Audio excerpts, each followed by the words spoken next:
Bismillahirrahmanirrahim. Assalamualaikum warahmatullahi ta'ala wabarakatuh. Alhamdulillahilladzi arsala rasulahu bil huda wa dinil haqq liyuzhirahu 'ala ad-dini kullihi wa kafa billahi shahida. Rabbana iftah bainana wa baina qaumina bil haqqi wa anta khairul fatihin. Subhanaka la 'ilma lana illa ma 'allamtana innaka antal 'alimul hakim. Wa la hawla wa la quwwata illa billahil 'aliyyil 'azim. Allahumma ihdi qaumana fa innahum la ya'lamun. Allahumma ihdi qaumana fa innahum la yubsirun. Alhamdulillah thumma alhamdulillah ala ni'matil Islam lana. Sila jemaah muslimin muslimat yang dirahmati Allah Subhanahu wa taala. Pada malam ini marilah sama-sama kita memanjat kesyukuran kita kepada Allah Taala. Mudah-mudahan kita menjadi hamba-hamba yang benar-benar beriman dan bertakwa di sisi Allah Taala. Marilah sama-sama kita memperbanyakkan selawat dan salam ke atas junjungan besar Nabi Muhammad sallallahu alaihi wasallam. Mudah-mudahan insya-Allah kita akan mendapat syafaat dan pertolongan daripada baginda di akhirat kelak. Bagaimana yang kita sambung pada minggu lepas, solat sunat selepas isyak, yakni sunat qiyamul lail pada malam. Sebagaimana sabda Rasulullah sallallahu alaihi wasallam, Nabi sebut yu'syarun nasu fi sa'idin wahidin fayunadi munadin aina alladhina kanat tatajafa junubuhum 'anil madaji fayaquluna wa hum qalilun fayadkhuluna al-jannata bighairi hisab. Maksud hadis Nabi, manusia akan dikumpulkan pada hari kiamat, yakni di suatu padang yang bernama padang mahsyar. Lalu suatu suara menyeru, mana dia orang-orang yang telah meninggalkan tempat tidur. Sebab apa dia tinggalkan tempat tidur? Yakni kerana beribadat di tengah malam. Mereka lalu tampil ke hadapan dalam bilangan yang kecil sahaja. Lalu mereka dibenarkan masuk ke syurga tanpa hisab lagi. Memanglah bangun di tengah malam itu merupakan satu perkara yang berat, yang amat berat sekali ke atas diri manusia, terutama sekali sesudah tidur, sesudah tidur nyenyak.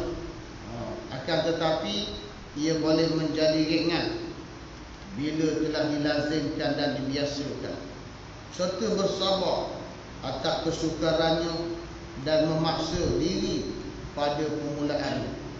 Sesudah itu yakinlah bahawa hati akan merasa lapang untuk berhadapan dengan Allah Subhanahu wa taala, dan akan terasalah pula kelazatan, yakni bermunajat kepadanya Allah, dan kemanisan berkhalwat bersamanya Allah. Ketika itu ia tidak akan merasa puas untuk bangun malam sahaja. Apatah lagi perasaan malas dan bosan itu akan terletak jauh daripadanya. Perkara serupa ini sering berlaku kepada para salihin dan hamba-hamba Allah, hingga setengah mereka berkata, seandainya ahli syurga itu sering melakukan seperti yang kami lakukan kini, tentulah mereka itu akan berada dalam kehidupan yang bahagia sekali. Yang lain pula berkata, selama 40 tahun berlalu, tidak ada sesuatu pun yang menduka citakan aku kecuali terbitnya fajar. Fajar pagi. Nak cerita ni selama dia hidup 40 tahun, tidak adalah waktu yang mendukakan cerita, iaitu apabila keluar matahari dah. Sebab dia boleh nak panjang lagi, sebab nak beribadat kepada Allah. Kita kalau panjang lagi, sambung lagi dah keluar negara. Yang lain berkata lagi, orang yang orang yang beribadat di waktu malam itu lebih berasa lazat dengan amalannya daripada orang berselisih, berselisih dah betul dalam perselisihan. Yang lain lagi, kalaulah tidak kerana beribadat waktu malam dan bertemu dengan kawan-kawan yang satu tujuan kepada Allah, nescaya aku tidak ingin hidup lagi di dunia ini. Memang terdapat banyak cerita-cerita mengenai orang-orang yang beribadat di waktu malam. Sebab beza kita beribadat pada siang hari, suasana banyak gangguan, setengah surau, contoh setengah surau yang macam surau ini sendiri pun dia jauh dengan jalan raya. Lepas dia ada ekor, dia boleh tutup. Ada satu surau tu 2 depa dengan pergi jalan.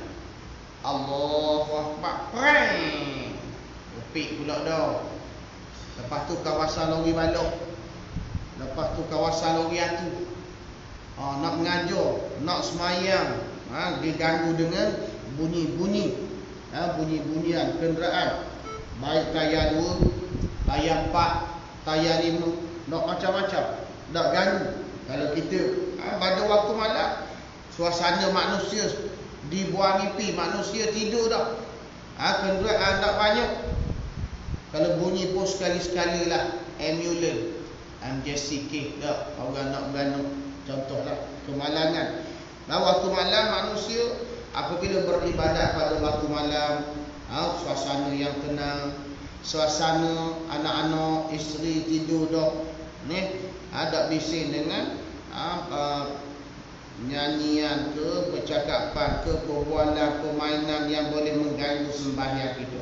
Memang terdapat banyak cerita mengenai orang yang beribadat pada waktu malam itu, sehingga ada setengah mereka bersemayang subuh dengan wuduk semayang isyak.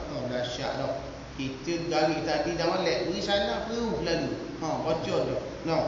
Nak tengok sahabat-sahabat, terdahulu mereka air semayang hak waktu isyak tu boleh bawa ke subuh. Tengok tahannya dia. Radhiyallahu anhum. Firman Allah Subhanahu wa taala, ulaika alladziina hadallahu fa bihudahu muqtadi. Mereka itulah orang-orang yang dipimpin oleh Tuhan mereka. Orang yang berjaga malam, yakni orang yang dipimpin, yang dikejuk oleh Tuhan mereka. Maka dengan pimpinan mereka itulah hendaknya engkau turut. Jangan ada ikut pimpinan ataupun ikutan hawa nafsu ataupun syaitan. Lazimkanlah dirimu bangun di tengah malam. Moga-moga Allah menghormatimu. Peliharalah dia dan perbanyakkanlah ibadat kepadanya. Jangan jadikanlah dirimu itu tergolong orang-orang yang berjalan di atas muka bumi dengan bersopan satu. Dan apabila orang-orang yang bodoh yakni mengemukakan pertanyaan kepadanya, mereka menjawab selamat. Dan mereka yang sentiasa bersujud dan berdiri menyembah Allah Ta'ala pada waktu malam. Contohilah mereka itu dalam sifat-sifatnya sebagaimana yang telah disebutkan oleh Allah Ta'ala di dalam Quran. Kalaupun tidak boleh beribadat banyak pada waktu malam, jangan sampai sedikit pun tidak boleh juga nak buat. Sebagaimana Allah Ta'ala berfirman, faqra'u ma tayassara minal Qur'an. Bacalah sedikit sebanyak Al-Quran. Bacalah sedikit sebanyak Quran. Nak cerita, kalau boleh, daripada nak baca langsung, bacalah sikit. Daripada kalau tak boleh buat sembahyang tahajud 12 rakaat, buatlah sekurang-kurang 1 rakaat. Nak ceritanya, membaca sedikit sebanyak Al-Quran dalam mendirikan ibadat pada waktu malam. Sabda Rasulullah sallallahu alaihi wasallam, alaikum biqiyamil laili walau raka'atan. Nabi kata, hendaklah kamu beribadat di waktu malam meskipun setakat 1 rakaat saja. Alangkah baik dan bagus sekali bagi orang yang menghafal Al-Quranul Karim supaya membacanya setiap malam di waktu bangun beribadat di tengah malam. sekalipun sedikit sahaja daripadanya. Tak apa, hafal Quran. Sebab kita hidup berpuluhan tahun, tetapi Quran tak pandai nak baca, apatah lagi nak hafal. Kalau tak pandai nak baca, nak hafal mana? Dia kena faham kemahiran membaca, sebutan makhraj yang betul, tak sebut sifat huruf yang betul, baris yang betul, tak. Dan segaya membacanya satu persatu daripada awal Quran hingga akhir, agar ia boleh. Quran ni apabila kita tak pandai nak belajar, tak pandai nak baca, maka kita belajarlah sampai kita boleh. Kita lihat bagaimana berlaku kepada seorang, bagaimana Allah Ta'ala kurniakan. Sebab seorang budak yang menyelamatkan Al-Quran daripada dibasahi oleh hujan. Bagaimana? Satu kisah menceritakan seorang budak apabila mana dia tengok Quran berada di bawah hujan yang lebat, lalu dia mengambil Quran tersebut, dia peluk. Dia peluk Quran ni, lalu dia tunduk mengelakkan daripada dibasahi oleh hujan, menyebabkan Quran jadi rosak, basah, jeruk dan sebagainya. Selepas tu dia larikan, dia bawa Quran, dia tunduk, dia peluk, tak boleh Quran tu basah, lalu dia bawa ke tempat yang teduh. Akhirnya Allah Ta'ala berterima kasih kepada manusia yang sebegini. Jarang berlaku. Apa yang berlaku? Allah Ta'ala kurniakan kepada dia sebab dia khidmat kepada Allah, wahyu Allah, kalamullah, yang maka dia boleh menghafal Quran 30 juzuk tanpa menghafal Quran. Cuba bayangkan. Dia selamat Quran daripada basah, daripada rosak, lalu Allah Ta'ala beri kepadanya dapat membaca Quran 30 juzuk. Bukan membaca, menghafal. Tanpa dia menghafal. Kalau kita lihat, tanya budak-budak yang menghafal Quran, paling cepat 3 tahun, paling lambat kadang-kadang 5-6 tahun nak dapat 30 juzuk. Tu dia, tengok Allah Ta'ala kurniakan kepada hamba-Nya yang berbakti kepada Allah Subhanahu Wa Ta'ala. Bagaimana dalam kisah yang lain pula Allah Ta'ala cerita bagaimana berlaku kepada seorang anak yang mana keesokan ia menghadapi peperiksaan di sekolah agama. Lalu pada malam tersebut ia tidak dapat mengulang kaji pelajaran. Tidak dapat mengulang kaji pelajaran disebabkan ibunya sakit. Lalu si anak yang baik, yang soleh ini, dia menjaga sepanjang malam, menjaga ibunya sepanjang malam, jaga ibu dia nak berak, nak kecing, nak makan, nak minum, nak telan ubat, nak sapu minyak, takut lengah-lengah dan sebagainya. Lalu si anak ini tak dapat mengulang kaji pelajaran sampailah pada waktu subuh, hinggalah dia masuk ke dalam dewan peperiksaan. Dah tengok. Apabila dia masuk ke dewan peperiksaan, sejam yang pertama, dia letak pen dia di atas kertas soalan jawapan, dia tak jawab apa-apa. Lalu di kalangan ada ustaz yang melihat, kenapa budak ni tak jawab, orang lain jawab belaka dah, dia tak jawab. Lalu dia berdoa, ya Allah, ya Tuhanku, kalau betul lah apa yang aku lakukan semalam, oleh kerana ibu aku sakit, aku khidmat, aku jaga dia sepanjang malam, aku tak tidur, aku tak dah baca, aku tak dah ulang kaji. Maknanya kalau ini perkara yang baik, amalan yang baik, maka tolonglah aku ya Allah, berilah ilham supaya aku dapat menjawab soalan. Oleh kerana dengan berkat menghormati Allah Ta'ala, perintah supaya kita menghormati, menjaga ibu bapa kita, baik dalam keadaan sihat ataupun dalam keadaan sakit, situasi yang macam mana sekalipun. Akhirnya dengan berkat dia menjaga ibunya, akhirnya dia dapat menjawab soalan. Akhirnya dia dapat menjawab awal. 1 jam yang pertama tidak dapat menjawab. Dan nak jawab ke mana? Akhirnya Allah Ta'ala gambarkan. Itu hanya dia dengan Allah Ta'ala. Macam mana dia boleh nampak di depan. Bukan tiru. Bukan tiru. Allah Ta'ala gambarkan macam ada kitab depan ni. Tulislah jawapan. Begitu. Ini sebab akhirnya orang yang berkat, orang yang berkhidmat kepada Allah Subhanahu Wa Ta'ala, Begitu juga orang yang berjuang, orang yang mengikut sunnah Nabi, orang yang ikut hukum Allah Ta'ala, orang yang mempertahankan hukum Allah, maka mereka ini akan diberi syurga oleh Allah Subhanahu Wa Ta'ala. Tetapi orang yang ingkar dengan perintah Allah Ta'ala, kejap lagi kita akan masuk, meninggalkan sembahyang, berdosa besar, kita akan masuk. Kalau dah kita baca. Nak ceritanya, orang yang beribadat kepada Allah, orang yang taat pada Allah, orang yang sentiasa mematuhi perintah Allah Ta'ala, maka Allah Ta'ala akan balas syurga.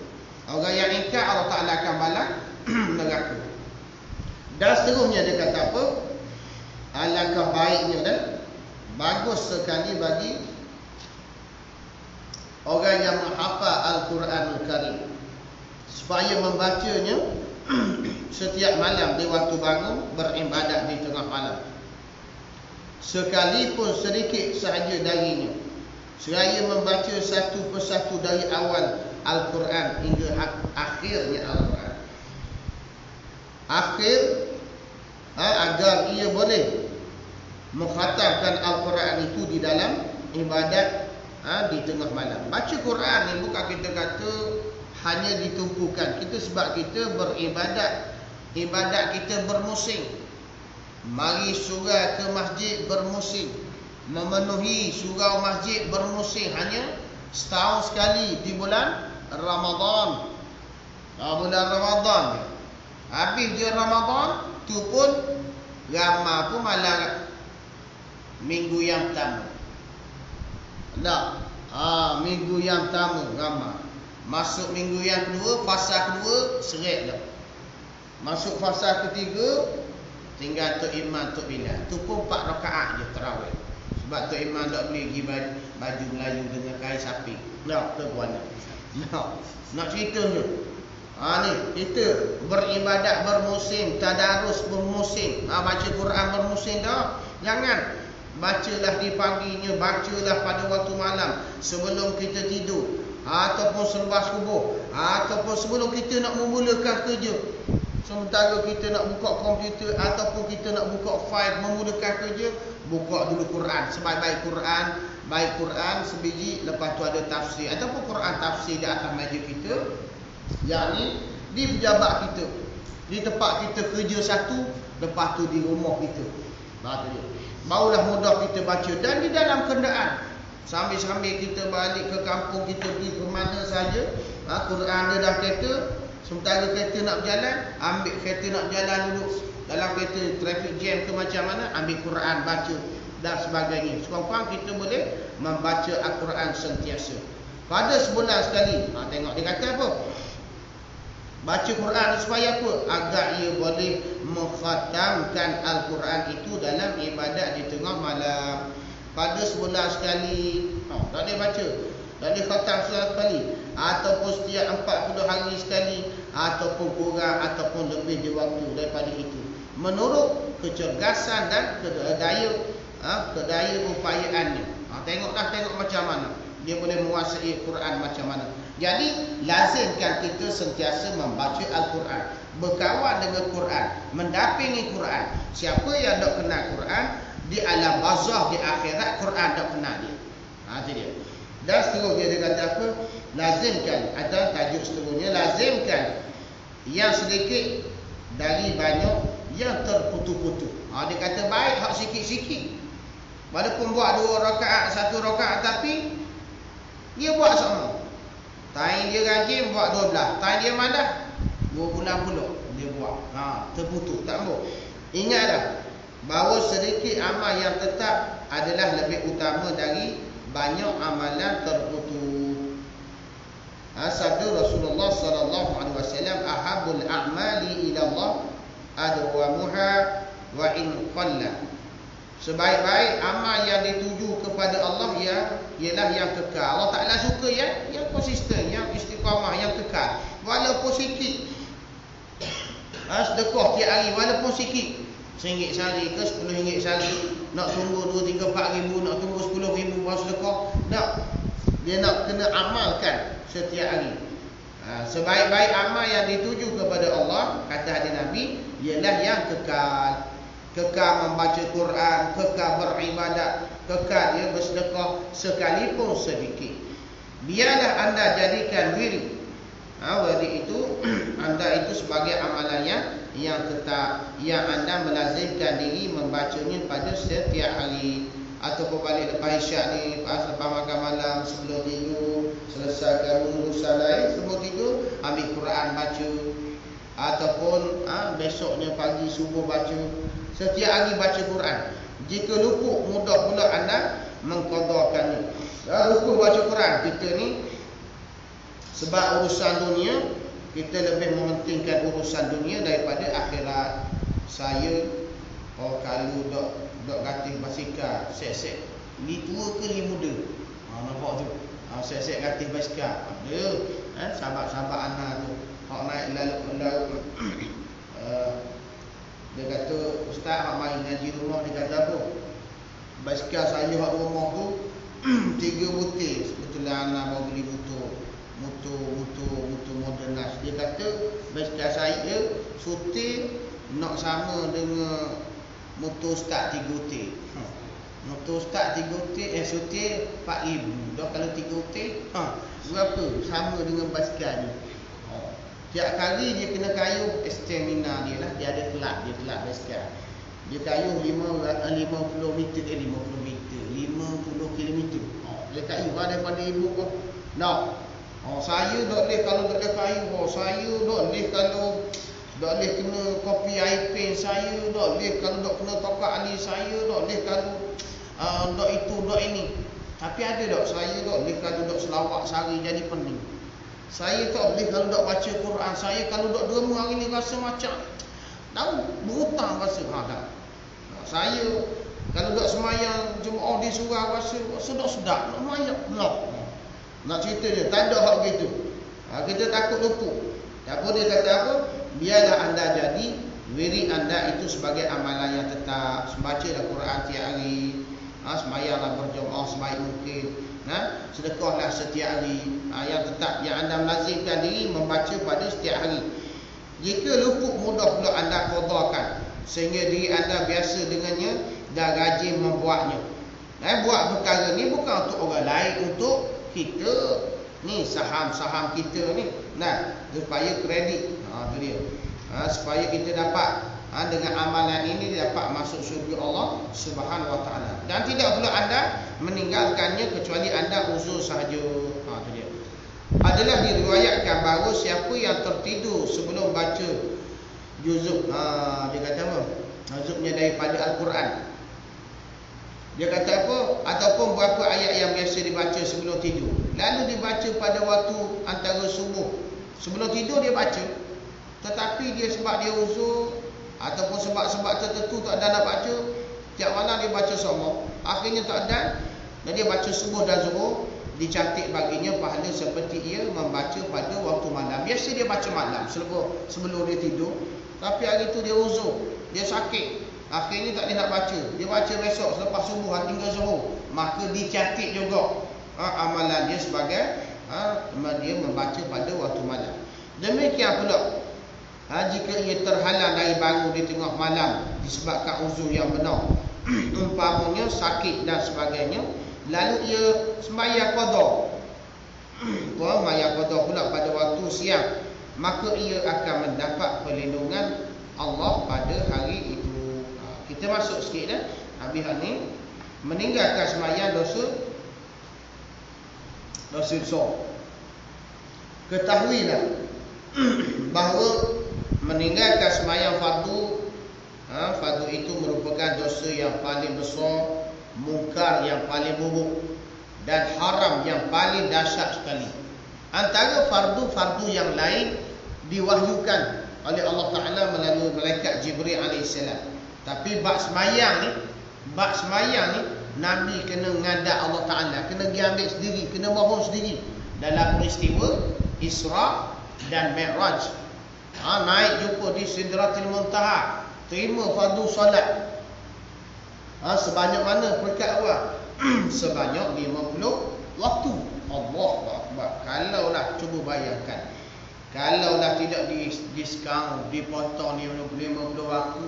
Hari ni cuba bayangkan, gambarkan kita sembahyang 50 waktu. Baik dak kerja dak. Pakai duduk atas tika semayang dah lah. Tak. Hak 5 waktu pun hujung-hujung dah. Tak. Hujung-hujung je. Yang oleh wisalam. Assalamualaikum warahmatullahi. Allahu Akbar. Allahu Akbar. Wisalam so garik. Wisalam garik. Isyak. Wisalam isyak. As-salatu khairun minan naum. Allah subuh. Takwan lagi. Duk sibuk benda lain. Duk sibuk main dina. Oh dina. No. Oh, tak cukup lagi. Nah, gaji mahal. Nah, sebagaimana ada satu kes seorang lelaki suami isteri yang suami gaji lebih kuranglah 10-11 ribu. Saya tak pasti kerja di tok site ke ataupun pewaja, lebih kurang tu antara dua. Tak cukup lagi, tamak lagi. Akhirnya buat perkara yang bercanggah dengan agama dan undang-undang negara. Mengada-ngada. Gaji 10-11 ribu kalau ikutkan cukup dah. Main dadah lagi suami isteri duduk di Cukai, tak jauh dengan rumah saya. Polis tersebut yang dapat takak polis Kuantan. Depan rumah dia ada macam parit. Setiap bulan Ramadan sebelum garis ada macam orang gila duduk naik. Bukan orang gila bang, SB. Dia macam gila ngan dia tau. Baru tak ada ambil maklumat, akhirnya kena takak. Disabit kesalahan, gantung sampai mati. Tetapi apabila bukti tidak kuat bercanggah antara polis Kuantan dengan polis Kemaman, akhirnya digugurkan kesalahan. Tidak disabit, tak cukup. Ganja juga dadah hak yang ada dia kuku ni tak cukup untuk jatuhkan hukuman gantung. Akhirnya terlepas. Tak kira 5-6 tahun saya tak pernah jumpa dah. Saya pernah pergi semayang ajak rumah dia. Pada satu hari saya minta air dengan sahabat di dekat SMC, tengok dia masuk dalam restoran yang sama. Saya kata Raja tengok dia ni mana. Lepas tu dia masuk dengan isteri. Oh isteri dia pun kita kenal. Oh dia rupanya dah lama duduk dalam jaga. Akhirnya dia lepas sujud syukur. Nak ceritanya terlibat dengan perkara yang haram. Dia kena jaga. Kita bersyukur dengan Allah Ta'ala. Apa yang diberi oleh Allah Ta'ala dengan rezeki yang ada ini, janganlah kita tambah dengan rezeki yang haram. Main benda-benda yang haram dan sebagainya. Menjual perkara yang haram. Ketahuilah dia kata semayang ni. Tengok semayang ni, reka awal Nabi terima waktu semayang ni 50 waktu buat turun ke langit yang ke-6 berjumpa Nabi Musa. Nabi Musa kata, ya Muhammad, dah mungkin ambil benda apa yang menjumpa dengan Allah Ta'ala tu, mendapat apa pula yang disuruh, apa yang difardu. Dia kata sembahyang. Banyak mana tu 50 waktu. Nabi Musa nasihat, mungkin naik mulai jumpa Tuhan, jumpa Allah Ta'ala. Berpandukan pada pengalamanku, kata Nabi Musa, mak aku tak mampu nak buat, umatmu apa telah lagi, tak mampu nak mengerjakan sembahyang 50 waktu. Akhirnya Nabi pun hikmah naik pula, difahamkan ulama, daripada 50 diskaun 5. Naik dengan 50 minta kurang tinggal 5. Tinggal kurang 5 tinggal 45. Naik pula tinggal 40. Naik pula sampai 5.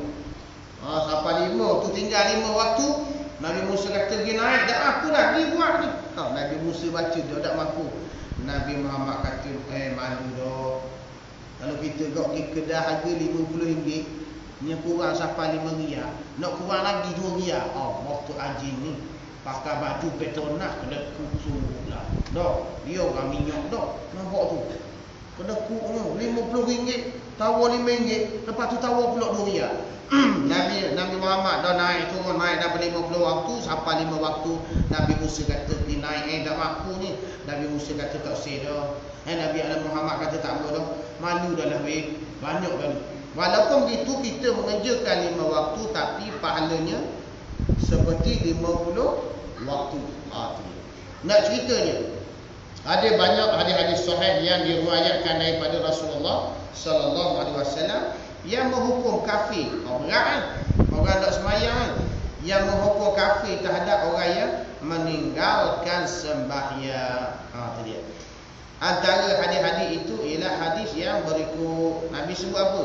Al-ahdul ladzi al-'ahdu alladhi bainana wa bainahum as-salat faman tarakaha faqad kafar.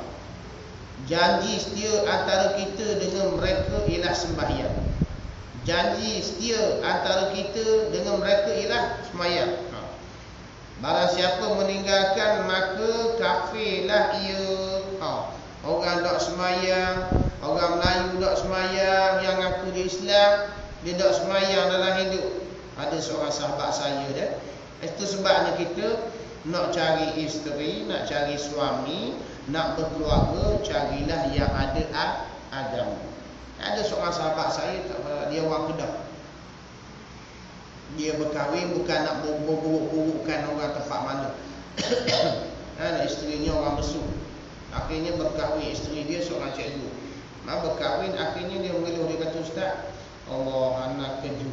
Balik rumah mak tua, pak tua duduk sembahyang, mak tua duduk sembahyang, keluarga duduk sembahyang. Allah Akbar. Tengok tu, bagaimana meninggalkan sembahyang hidup dalam keadaan sembahyang pula. Sebab kita lihat ajaran sesat di negara kita 80 lebih ajaran sesat. Sembahyang pakai niat. Lepas tu hari Jumaat dah wajib sembahyang. Tok guru dia kata, pulak tu. Kita jumpa ni, kita tak mau ambil lain, dia cukar kita ni. Hari Jumaat, tok guru dia tak sembahyang Jumaat, pulak.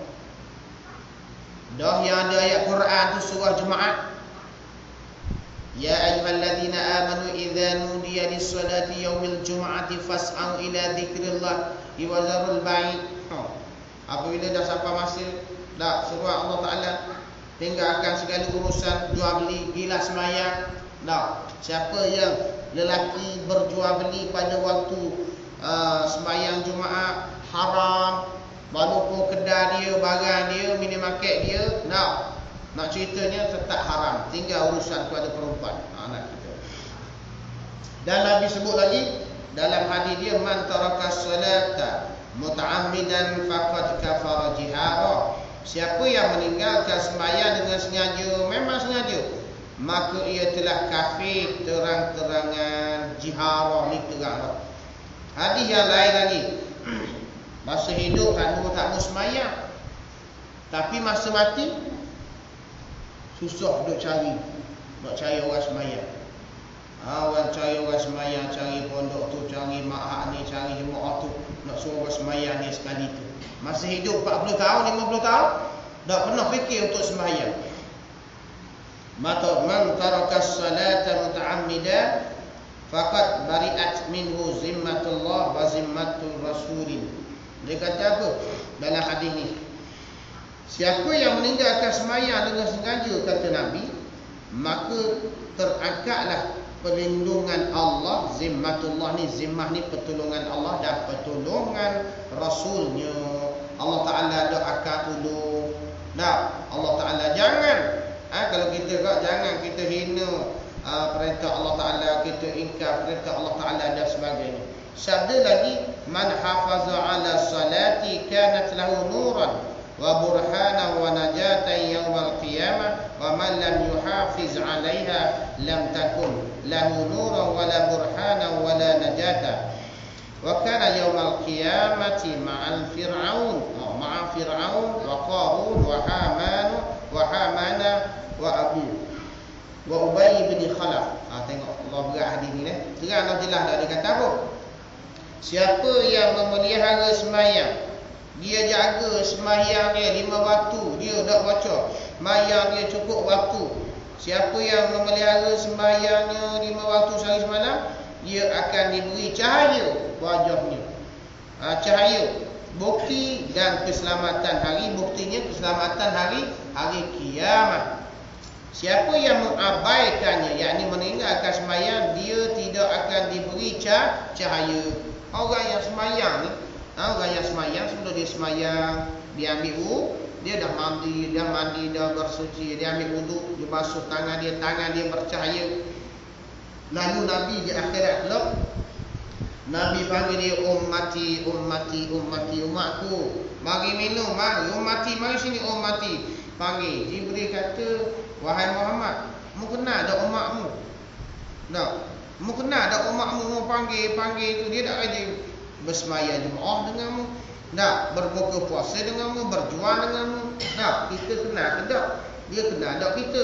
Lalu nak kenal nak Nabi nak kenal umat dia melalui cahaya yang keluar daripada wajah yang dibasuh, daripada kita ambil uduk tadi kita basuh muka, wajah kita bercahaya, tangan kita bercahaya, dua tangan, kaki kita, mata, telinga dan sebagainya, tempat mana yang kena wuduk, maka Nabi nampak orang yang bercahaya itu ialah umat yang mendirikan sembahyang.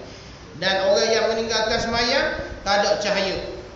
Tak ada cahaya atau bukti atau keselamatan ialah di hari akhirat dia akan ditempatkan bersama orang tak sembahyang ni, akan dikumpulkan bersama Fir'aun, lepas tu Qarun, lepas tu apa? Haman, menteri Fir'aun dan Abi Khalaf.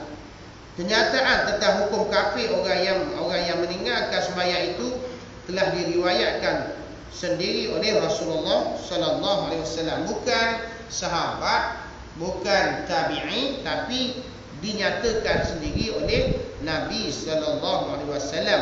Begitu pula telah disampaikan kepada kita oleh para sahabat dan kepada salaf yang saleh, sehingga setengah mereka berkata kami tidak pernah mendengar para sahabat Rasulullah sallallahu alaihi wasallam mengatakan tentang suatu amal yang bahawa meninggalkannya menjadi kafir kecuali sembahyang.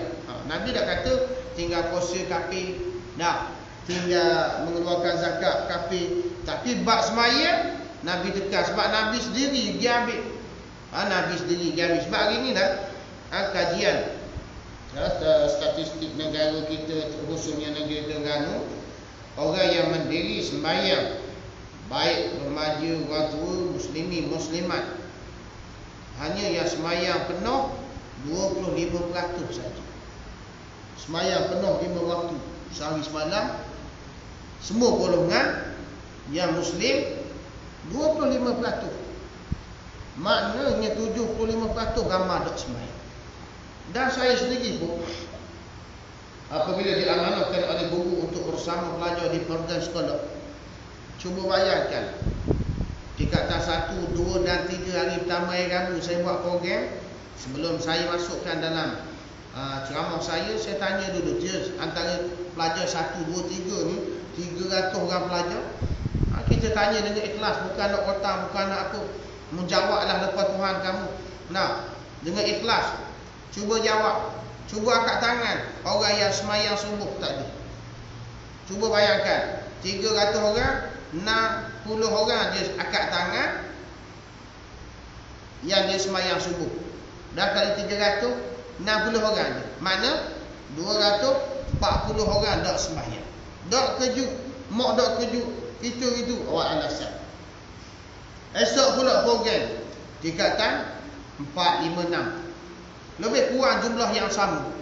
Dan kita tanya pula, sembahyang subuh tak? Lebih kurang tadi 60 orang je sembahyang subuh. Ini perkara yang berlaku dalam masyarakat kita. Jadi ibu bapa kena ambil, kena bawa anak, kena didik anak. Yang pertama dalam mendidik anak-anak kita, 7 tahun, 8 tahun, 9 tahun, ajak dia. Kalau dia tak sembahyang, jangan pukul, jangan lepas, jangan katuk, jangan rotan. Sebab itulah di rumah kita disunatkan beli rotan sakut di dinding sebagai denda lah. Kalau tak sembahyang, tunjuk situ. Ada beritahu. Jangan pula 7 tahun tak sembahyang, dia rotan. Tak siapa binu budak ni. Bekak 5 jari sini. Berapa? Ayuh tak apa. Berapa? Tak sembahyang 5 waktu dah. 5 waktu 5 jari sini. Obat ke gaya. Itu tak pandai. Nabi kata 7 tahun dia ajar mari ke surau, berjinak-jinak ke masjid. 7 tahun, 8 tahun, 9 tahun, 10 tahun kalau tak sembahyang barulah petik. Sembahyang kari tak sembahyang berapa rotan? Tahu berapa rakaat? 3 rakaat dah kena beri rotan. Rotan tu bukannya gandai sapagik ni. Kita urutkan pukul, denda.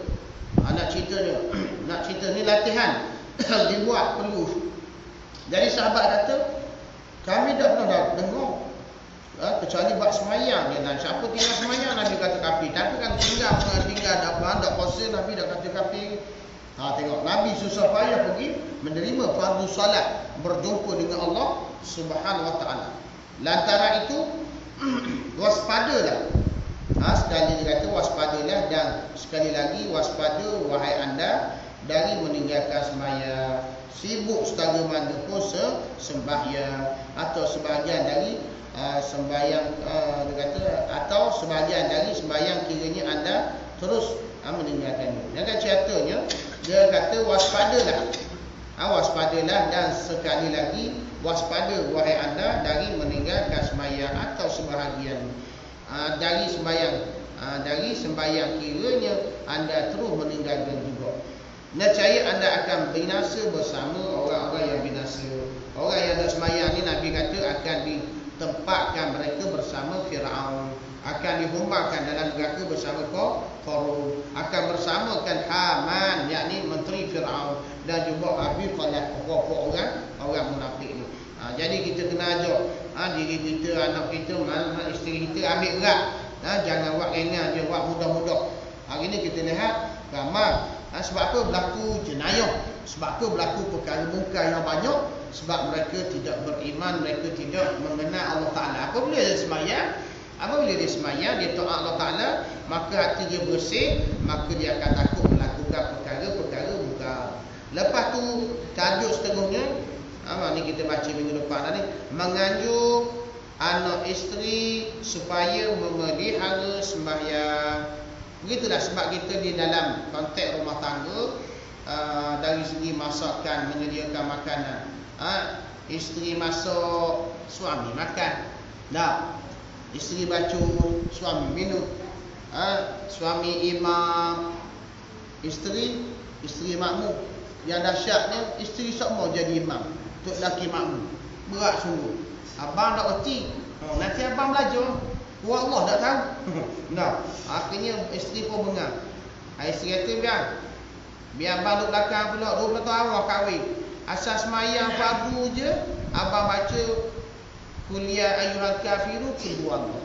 Garik kuliah ayyuhal kafiru keluar Allah. Isyak pun sama, subuh pun sama. Zuhur asar sama juga, tapi tak dengar. Sama juga. Bini pun boring. Akhirnya bang, gariknya biar dia naik jadi imam. Dah abang tukar surah baru. Akhirnya akad takbir Allahu Akbar, mayang maghrib, habis Fatihah, dia baca qul huwallahu dulu. Biasa qul ya ayyuhal kafirun. Dia tukar qul huwallahu, lepas tu rakaat kedua qul ya ayyuhal kafirun. Tukar gitu. Tak hafal surah lain, isteri kata ni ayat lain sikit. Bodoh juga isteri tu, bukan bodoh jahil tau. Anak ceritanya, maknanya suami jadi imam, isteri jadi makmum. Suami berdoa, isteri mengaminkan. Gitu. Contoh kita dalam anak kita nak menghadapi peperiksaan dari segi psikologi. Maknanya hak anjuran di surau, anjuran di masjid, anjuran di sekolah buat solat hajat perdana, okey buat. Tetapi khusus kita ayah ni buat di rumah. Mai ajar. Buat yang di rumah kita jadi imam.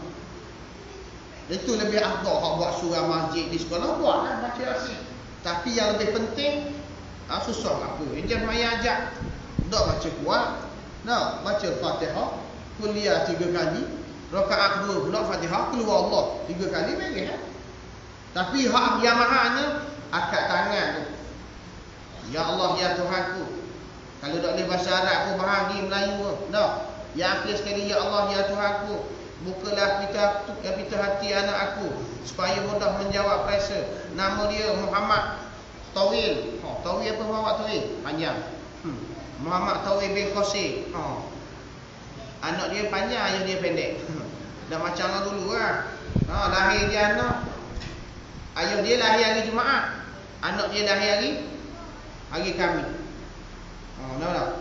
Ataupun ayah dia lahir hari Khamis, anak dia lahir hari Jumaat. Ada kan? Khamis bin apa? Bin Jumaat. Atau akan datang pula Jumaat bin Sabtu. Sabtu bin Ahad. Macam tak ada nama lain. Bagus. Kok dapat ada nama hak dak pakai gawar dak. Nah, tubik jambu bin jambul. Tubik tapung bin tapung. Orang dulu dan ni mudah dah, canggih dah. Boleh beli buku kita kalau boleh satu. Kita berasa nak beranak lagi. Isteri dua tak mau beranak dah. Cari hak muda pula. Cari tilang baru. Beli buku pula. Sutir beli buku. Allah, RM10 je. Buku yang tulis nama-nama di dalam Islam. Nama-nama Nabi, nama-nama Allah Ta'ala, Asma'ul Husna. Nah, nama-nama yang tidak diboleh dalam Islam semua dah ada. Nama lelaki perempuan. Hak lelaki A sampai Z. Patut apa A sampai Z semua dah ada. Nah, tu dia. Jangan pula beri nama kita tak tahu makna. Siapa isteri ada mak atau ustaz macam mana saya nak beri nama, saya cadang nak beri nama anak saya Muhammad Khinzir. Muhammad Khinzir. Dia tak tahu makna Khinzir, dia kata mudah kita panggil Zir. Ya mak. Nampak? Badan babi. Ustaz kita nak tak nama tak? Nama Fir'aun. Tak bunyi Fir'aun sebab ia ada dalam Quran semua. Memang ada. Ustaz nak saya nak tak Abu Lahab. Tukar sikit Abu Lahab ke mana? La ilaha illallah. Beri nama sebab di akhirat kalau pahala dengan dosa ni sama berat 50 dia tengok nama kita. Muhammad, Ahmad, nama yang sikit, nama yang baik. Kalau ataupun nama dia pahala sama berat ni dengan dosa ni. Nama dia John Travolta. Tak ada benda bukan lagi jawab dia dah. Jadi mak ayah ni beri nama hak comel-comel. Jadi orang Melayu kita ni suka beri nama panjang-panjang berjela-jela. Kawan saya tu mengaji di Pakistan, nama dia Maikat dia tu. Maikat dia tu IC dia kat dulu sambung pula macam lesen ada kata panjang Muhammad senama boleh 5 nama kursi 5 orang nama ni. panggil apa? Love. Berat sungguh. Okey, orang Melayu kita suka memotong-motong panggilan. Tapi cuba panggil nama yang penuh doa. Nama apa? Nama anak kita nama apa? Abdullah. Arab dia panggil Abdullah. Hei hamba Allah. Abdullah doa Abdullah hamba Allah. Dah jadi hamba Allah. Ni dak. Masa cik panggil love. Love. Tua pala. Apa makna? Tak ada lagi yang makna. Nama dia Saleh. Orang baik. Saleh. Kecil panggil Neleh kot hidung. Neleh hak laki kot seluar batang baik. Dia kecil lah seluar Neleh. Tua pula panggil Pak Leh. Kilah kain Neleh. Pa bawah pusat. Kilah lagi kilah. Nampak kepala lutut. Kilah dan Neleh. Daripada muda sampai ke tua. Dah nama Leh. Kita doa. Jadi kita panggil macam kita nama Muhammad panggil Mat. Apa makna Mat? Mat lepik lah. Ke mana tak ada makna lah. Panggil nama. Jangan Nurul, Nur, cahaya. Ni nama isteri Nabi comel dah. Khadijah. Comel nama. Khadijah. Panggil Cat. Baik dia bawa nama kucing. Nak cerita Cat. Katie. Katie. Baik tak nama Kuala Terengganu selalu. Dah Katie. Kita mana Katie? Nak ikutnya style orang putih. Nak nama dia Adam. Panggil James Hall. Nak ikutnya orang putih. Ikut kau cara Islam.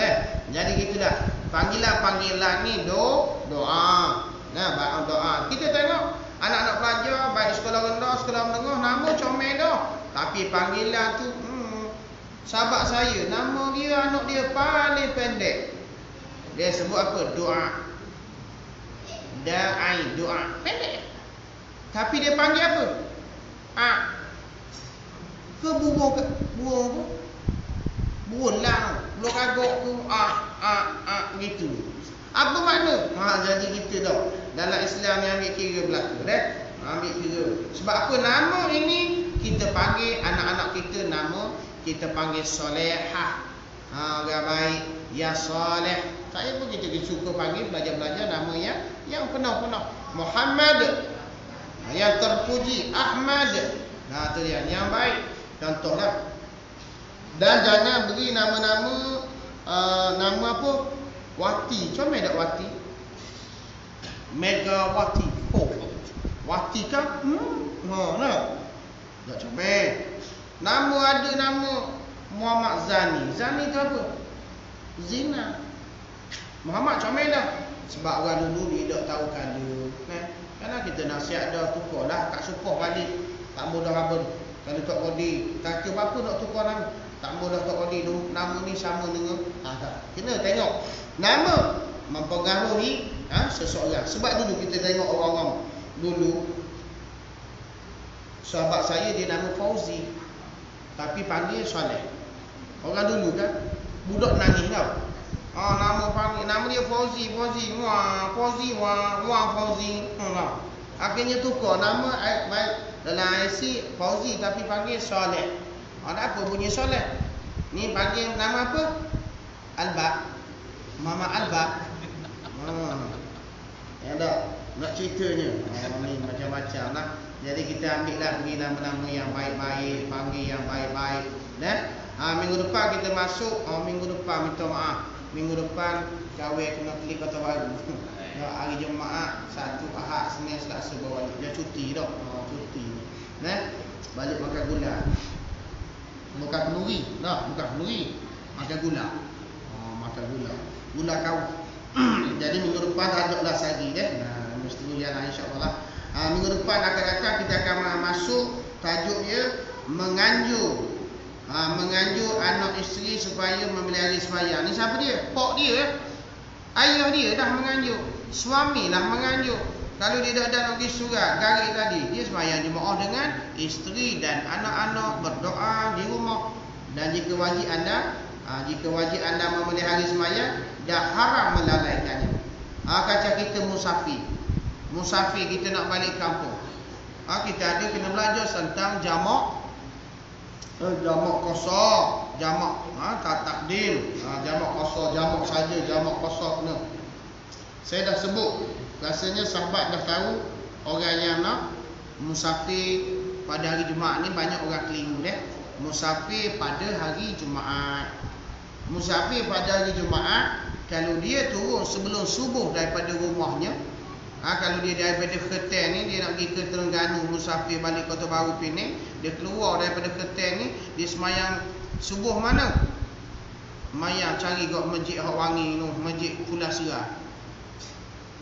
Wangi sebab bau serah. Daripada Kedah pergi semayang masjid Pulau Serah.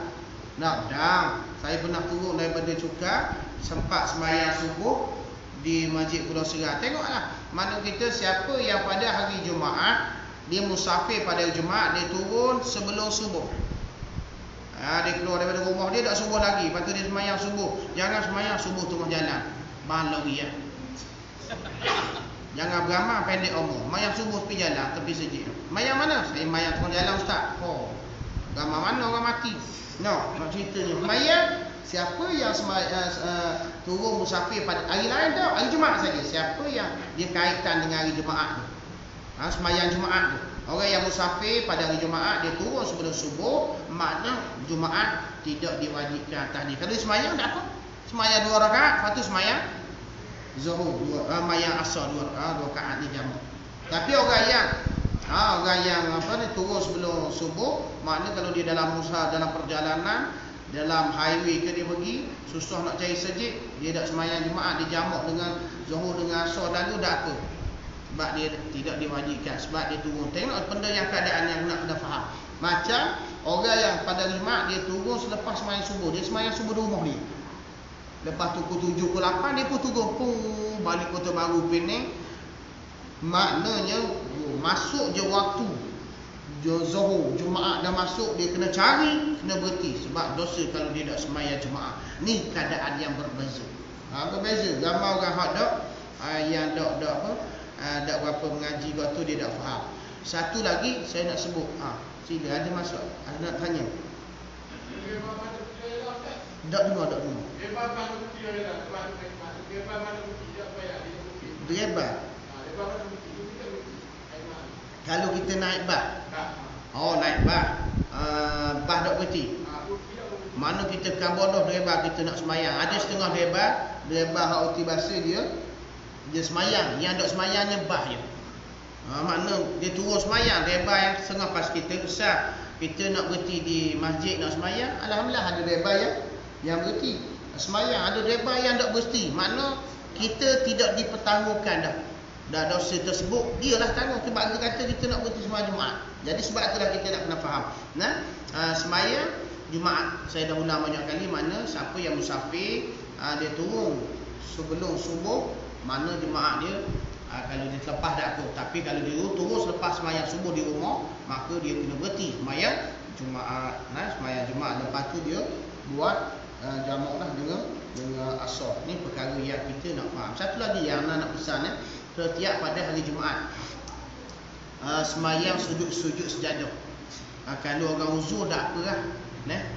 Orang yang tak uzur sujud sejadah tu jangan lepas daripada sujud sejadah, jangan duduk antara dua sujud, menambah rukun sembahyang jadi batal ramai berlaku. Kecuali dia uzur lutut dia tak boleh nak lipat, gerih tak ada. Ni perkara banyak berlaku. Kita sembahyang di masjid banyak berlaku.